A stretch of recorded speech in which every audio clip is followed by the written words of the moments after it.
결혼한 지 반년 조금 안 되었습니다. 저랑 남편은 당시 30살로 동갑내기 커플이었습니다. 남편은 군대 다녀오고 대학 졸업 후 취직한 지 얼마 되지 않은 상황이라 당시에 모아놓은 돈이 거의 없었어요. 저도 직장 생활은 결혼하던 당시에는 3년차, 현재 4년차로 경력이 어느 정도 긴 편이기는 하지만 사실상 일반 사무직이다 보니 연봉이 그렇게 높은 편이 아니다 보니 모아놓은 돈이 엄청 많지는 않았습니다. 제가 모아놓은 돈이 5천만 원이었고 친정에서 결혼한다고 사촌을 도와주기로 했어요. 그래서 제가 9천을 해가게 되었고 남편의 경우에는 모아놓은 돈이 따로 하나도 없었지만 시댁에서 1억을 해주기로 했습니다. 남편이 모아놓은 돈을 가지고는 신혼여행 및 결혼식 비용을 하기로 했어요. 그러니 따지고 보면 남편이랑 시댁이 2천 정도를 더 해온 거나 마찬가지지요. 그런데 거기에 더불어서 시부모님이 노후자금으로 가지고 계신 돈 6천만 원을 저희가 따로 빌리게 되었습니다. 다행히 저희가 사는 지역이 서울은 아니고 이 지역 집값이 그렇게 센 편도 아니다 보니 그 돈이면 신혼집을 충분히 구할 수 있었어요. 그런데 이왕이면 빌라보단 아파트, 작은 평수보단 큰 평수, 조금씩 눈을 높이다 보니 신혼집을 구하는 과정에서 돈이 살짝 모자라게 되었습니다. 그래서 시부모님의 노후자금을 저희가 빌리게 되었던 겁니다.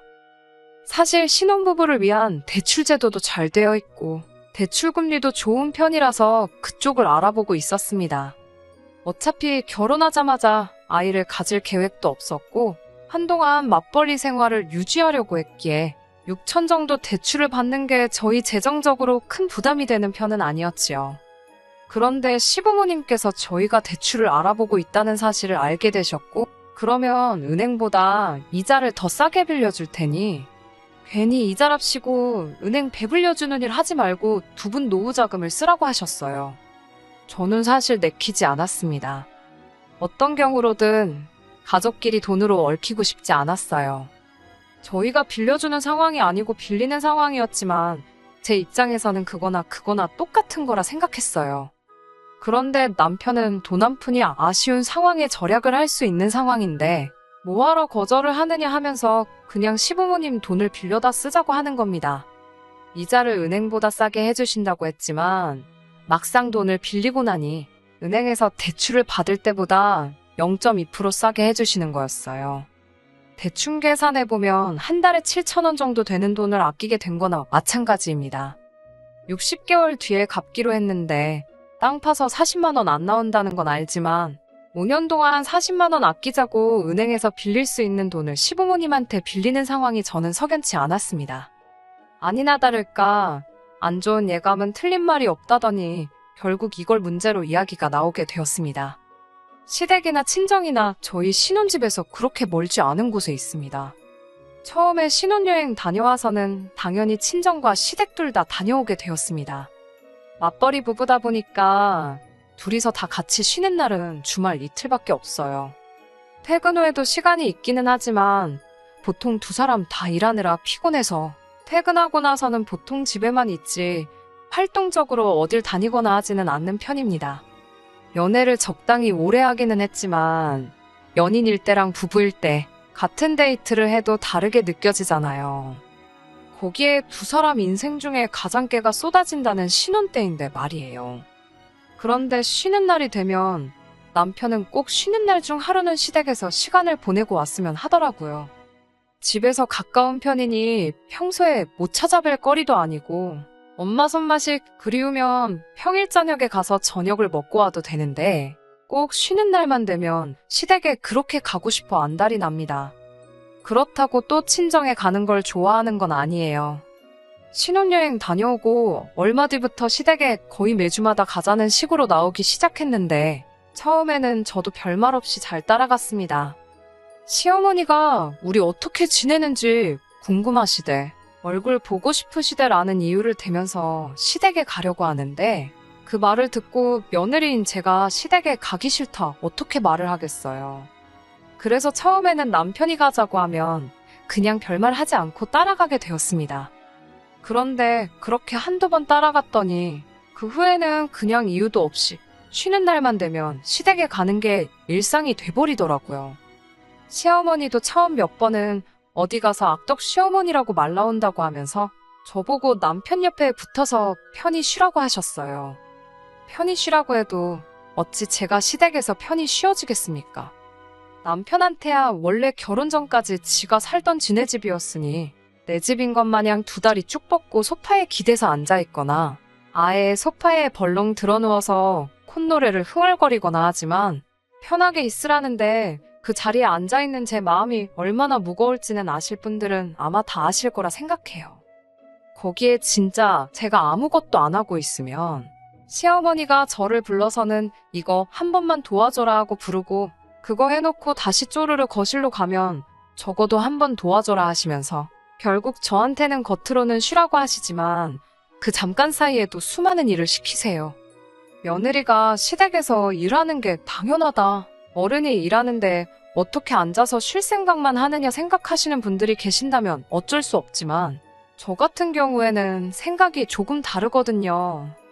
남편이 먼저 나서서 같이 도와줬다면 남편도 똑같이 일을 하고 있었다면 아마 저도 기분 좋게 불평불만 없이 같이 도와드릴 수 있었을 거예요. 그런데 지는 무슨 손이 없는 건지 발이 없는 건지 시댁에만 가면 자기 마실 물조차도 제가 떠다 줘야 했습니다.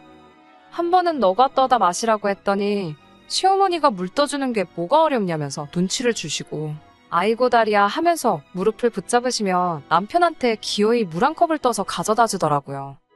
그래서 그 이후부터는 그런 눈치도 보고 싶지 않아서 제가 몇 번 떠다 줬고요.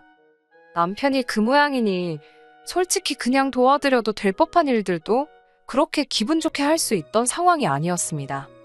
일하는 것뿐만이 아니지요.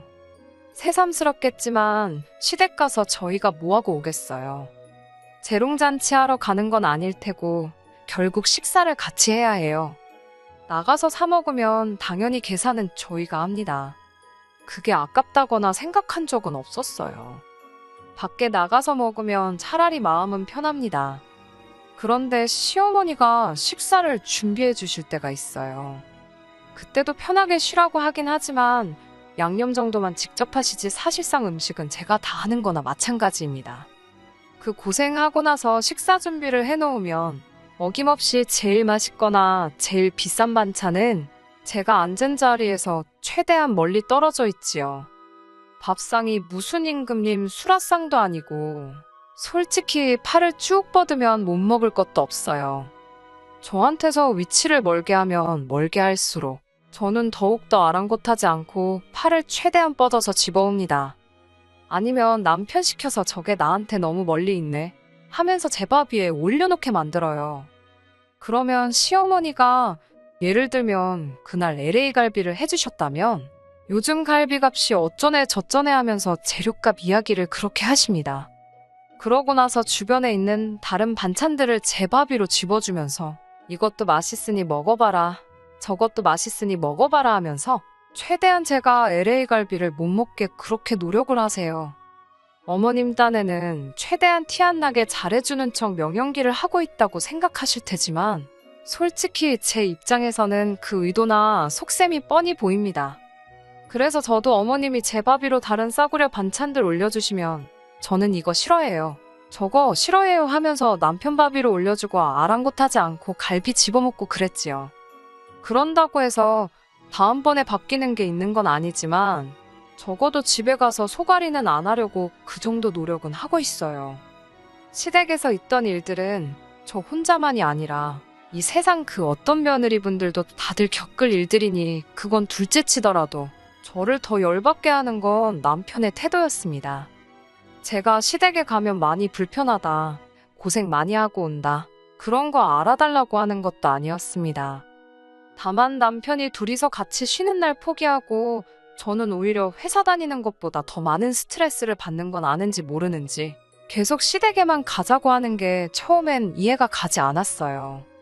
지 가족, 지 부모님 보고 싶어서 그러는 거 이해하겠는데 저도 제 가족이 있고 제 부모님이 있고 친정 부모님도 저희 신혼집에서 엎어지면 코다울 거리에 계십니다.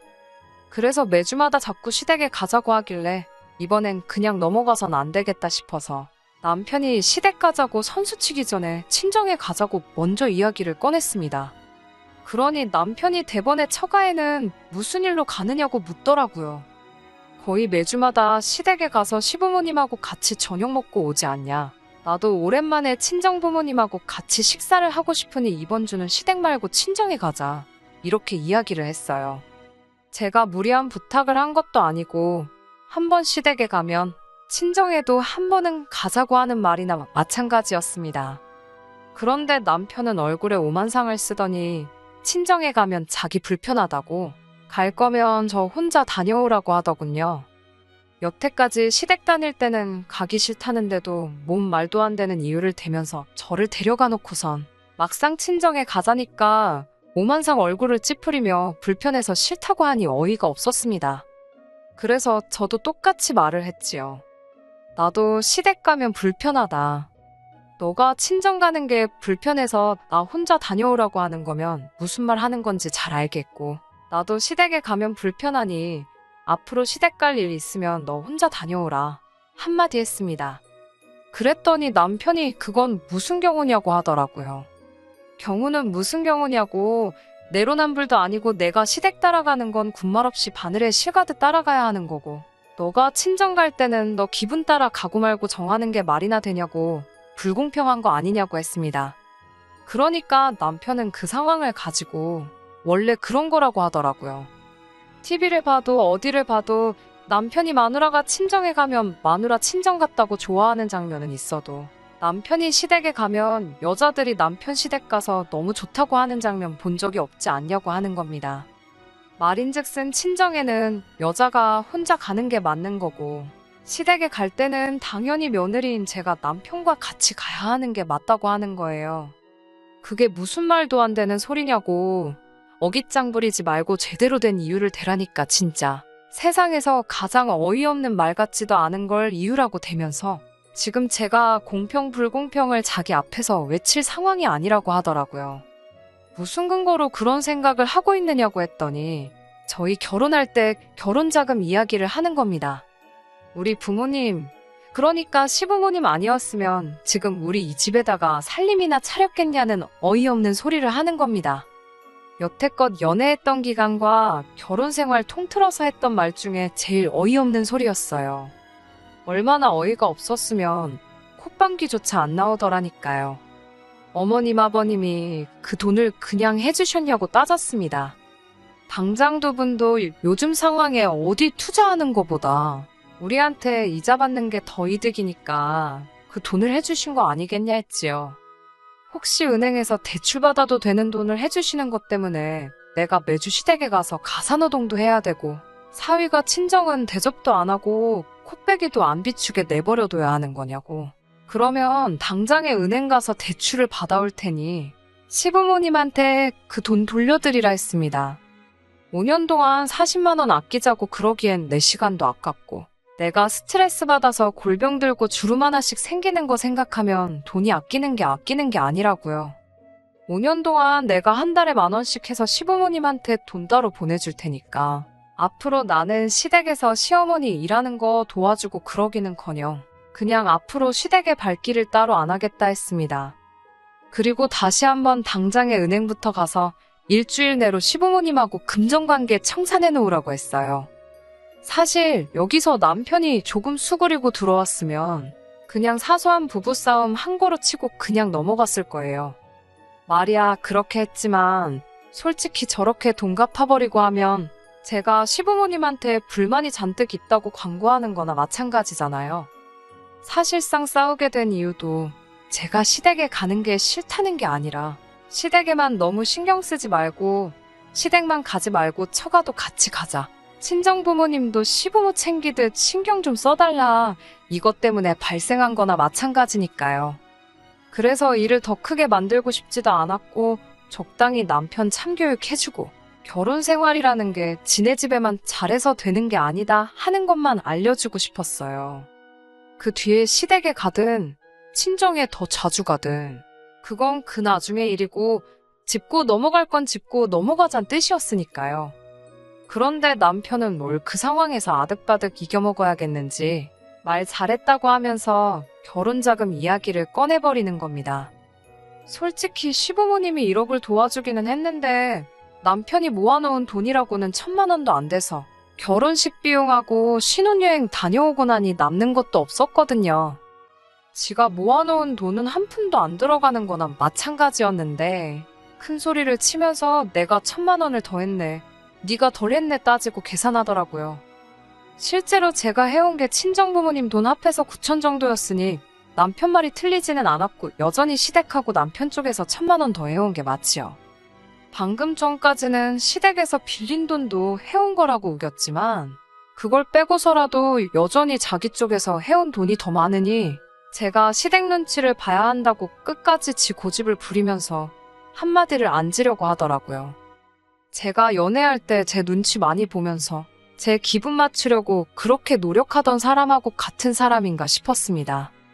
결혼하고 나서 저렇게 180도 바뀌어서 가족들밖에 모르는 사람이 될 거면 왜 대체 결혼을 하려고 하는가 했는데 지금 와서 생각해보니 그 이유를 알겠더라고요. 결혼도 하지 않고 가족 품에서 살면 매일같이 같이 사랑하는 가족들 품에서 살 수 있는 게 중요한 게 아닌 거죠. 저런 사람들 심리가 내가 하기 싫은 효도를 대신해줄 사람이 생긴 거나 마찬가지라고 생각하는 겁니다. 매일같이 한 집에 지내기엔 자기가 신경 쓰거나 해야 할 일이 너무 많아서 싫지만 결혼해서 나가 살면 자기가 하기 귀찮던 신경 써야 할 일들을 마누라한테 다 시켜버리면 되는 거니 결혼하는 거 아니겠나요?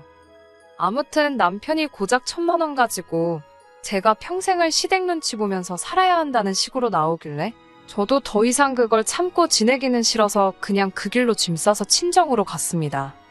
어차피 친정 혼자 가라고 했는데 어디 한번 진짜 친정에 가면 어떻게 되나 보자 하는 심정이었지요. 친정에 짐 싸들고 가니 친정 부모님께서도 무슨 일이 일어난 걸 눈치채고는 좌초지종을 물어보셨습니다. 저딴 남편을 감싸주자고 다른 말을 지어내기도 싫어서 그냥 가감없이 다 이야기해버렸어요. 친정 부모님도 굉장히 어이없어 하셨고 그 길로 남편을 소환했습니다. 남편도 제가 가자면 저 혼자 가라고 하지만 그래도 장인 장모님이라고 부르니까 오더라고요. 아니면 제가 열받은 거 보고 분위기 살피러 온 걸 수도 있고요. 아무튼 남편이 도착하자마자 저희 부모님이 남편 앞에 앉혀놓고 통장 하나 던져주시더군요. 그 통장에 있는 돈으로 시부모님한테 빌린 돈 갚고 1,000만 원 더 해줬던 것도 돌려드리라 하시더라고요. 고작 1,000만 원 더 해온 거 가지고 우리 딸 평생 눈치 보고 살게 만들 생각이면 그 돈 다 해줄 테니 앞으로 자네가 우리 집 와서 평생 눈치 보고 살라고 하시더라고요. 남편이 통장에 찍혀있는 액수를 보고 몸만 베베 꼬면서 아무 말도 못하고 있는 걸 보니 속이 후련했습니다. 그런데 또 고작 시댁 몇 번 안 가겠다고 이러는 것도 싫고 돈 얼마 가지고 어느 한 집에 눈치를 봐야 한다 이러는 것도 웃긴 것 같더라고요. 더 좋은 해결 방법이 있었는데 말입니다. 남편이 들고 있는 통장 낚아채 가지고 그럴 필요 없다고 한마디 해줬습니다. 그리고 그냥 그 길로 시부모님한테 가서 돈을 더 빌리던 신혼집을 팔아버리던 간에 결혼할 때 우리 집에서 들어간 돈 9,000만 원 다시 준비해오라고 했어요. 그리고 이혼하겠다고요. 돈 얼마 때문에 이미 남편과 남편 집구석이 어떤 사상을 가지고 있는지 그 밑바닥까지 다 보고 온 것 같은데 뭘 저희가 모자라게 했던 돈까지 메꿔가면서 상황을 바꿀 노력이나 할 필요나 있나 싶더라고요.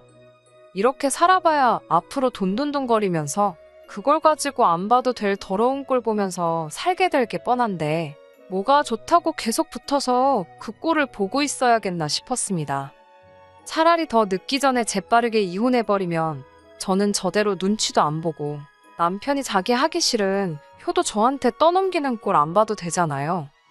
거기에 남편은 남편대로 그렇게 보고 싶은 부모님 찾아뵙기 위해 주말까지 기다릴 필요도 없이 한 집에서 같이 살면서 매일같이 엄마가 해주는 밥에 좋아하는 반찬 먹으면서 지낼 수 있는데 결혼해서 못 볼 꼴 보면서 참아가며 같이 사는 것보다 하루라도 빨리 이혼하는 게 서로한테 더 좋은 거 아니겠냐고 했지요. 그러니 남편이 어버버거리면서 자기 장인 장모님 눈치 보다가 이대로 있으면 안 되겠나 싶었는지 아주 이마로 바닥을 뚫어버릴 기세로 죄송합니다 제가 잘하겠습니다 하고 석고대죄를 시작하는 거 아니겠어요? 친정 부모님이 그런 남편 모습 보고 용서해줘라 그런 말은 안 하시고 저만 쓱 쳐다보셨어요. 아마 저보고 제가 스스로 결정을 내리라고 하시는 것 같았습니다. 그래서 남편한테 2번은 없다고 말하고 그냥 이혼하자고 했어요. 한 번 용서해줄 수도 있는 일일 수도 있지만 이미 반년도 안 되는 짧은 결혼 시간 동안 1,000만 원 더하고 돈 빌려준 걸 가지고 저희 집이 무슨 평생에 걸쳐서 갚아야 할 은혜를 입은 거나 마찬가지인 것처럼 생각했고 행동했다는 걸 보면 기회를 준다고 해서 바뀔 집구석이 아니란 걸 깨달았기 때문입니다. 그 뒤로 시부모님까지 나서가지고 자기는 그렇게 생각해 본 적 없다고, 나한테는 소중한 며느리고 딸보다 더 아껴줬다고 하시는데 그건 사실 부처님밖에 모르는 일 아니겠어요? 밥 먹을 때만 봐도 남편만 대놓고 맛있는 거 먹게 해주려고 하셨는데 그 집 구석 딸보다 더 아껴주셨다고 하기엔 가장 치사한 게 먹는 걸로 사람 차별하는 거라던데 말이 앞뒤가 안 맞는 소리나 마찬가지였습니다. 결국 남편과는 합의점을 찾을 필요도 없이 그냥 그렇게 결혼 반년 만에 이혼하게 되었습니다. 애써 참고 살바해야 차라리 이혼하는 게 훨씬 좋은 것 같아요.